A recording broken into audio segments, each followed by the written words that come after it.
தேர்தல் என்பதே ஜனநாயகம்தான். தேர்தலை அனுமதித்துவிட்டு அதில் ஆளும் கட்சி தன்னை தவிர வேறு கட்சிகள் வெற்றி பெறும் சந்தர்ப்பத்தை பிடுங்கினால் தேர்தல் ஏன்? எதிர்க்கட்சி வாக்காளர்களை ஓட்டுச்சாவடிக்கு போய் வாக்கு போட முடியாத பல இன்னல்களை ஆங்காங்கே செய்துவிட்டு தேர்தல் நடத்துகிறோம் என்பதில் ஏதேனும் பொருள் உண்டா என்று பசும்பொன் முத்துராமலிங்க தேவர் தேர்தல் நடத்தும் முறை ஆளுங்கட்சியால் அபகரிக்கப்படுகிறது என்பதை 1950 காலகட்டத்திலே பேசியிருக்கிறார். அப்போது தமிழ்நாட்டில் காமராஜர் தலைமையிலான காங்கிரஸ் ஆட்சி நடைபெற்றது.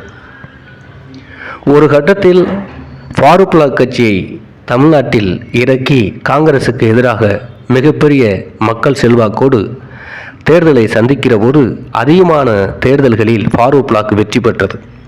காங்கிரஸ் கட்சி தோற்று கொண்டு வந்தது. அதில் முத்துராமலிங்க தேவர் அவர்களே வெற்றி கொள்ள முடியாத காமராஜர் தலைமையிலான காங்கிரஸ் கட்சி அப்போது தேர்தல் விதிமுறைகளை மீறியதாகவும் பல குற்றச்சாட்டுகளை தேவர் அவர்கள் பேசியிருக்கிறார்.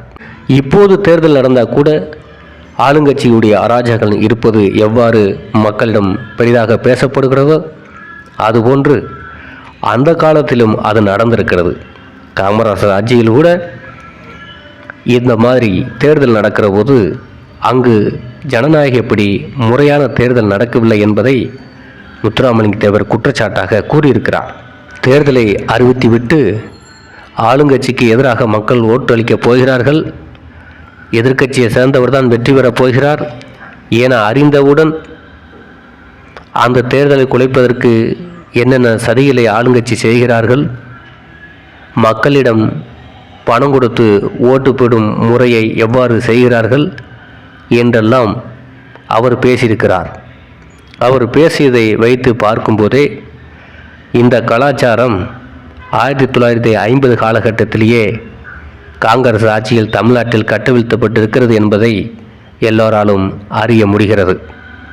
அதைத்தான் அவர் தேர்தல் என்பதே ஜனநாயகம்தான், தேர்தலை அனுமதித்துவிட்டு அதில் ஆளுங்கட்சி தன்னை தவிர வேறு கட்சிகள் வெற்றி பெறும் சந்தர்ப்பத்தை பிடுங்கினால் தேர்தல் ஏன், எதற்கு? எதிர்க்கட்சி வாக்காளர்களை ஓட்டுச்சாவடிக்கு போய் வாக்கு போட முடியாத பல இன்னல்களை ஆங்காங்கே செய்துவிட்டு தேர்தல் நடத்துகிறது என்பது ஏதேனும் பொருள் உண்டா என்று கேட்டுள்ளார். எதிர்க்கட்சிக்கு வாக்களிக்க போகிற மக்களை கூட ஏதாவது ஒரு பிரச்சனையில் காலங்காட்டி வாக்கு சாவடிக்கு வரவிடாமல் தடுக்கிற முறையையும் அப்போது செய்திருக்கிறார்கள் என்பதையும் அவர் குற்றச்சாட்டாக பேசியிருக்கிறார்.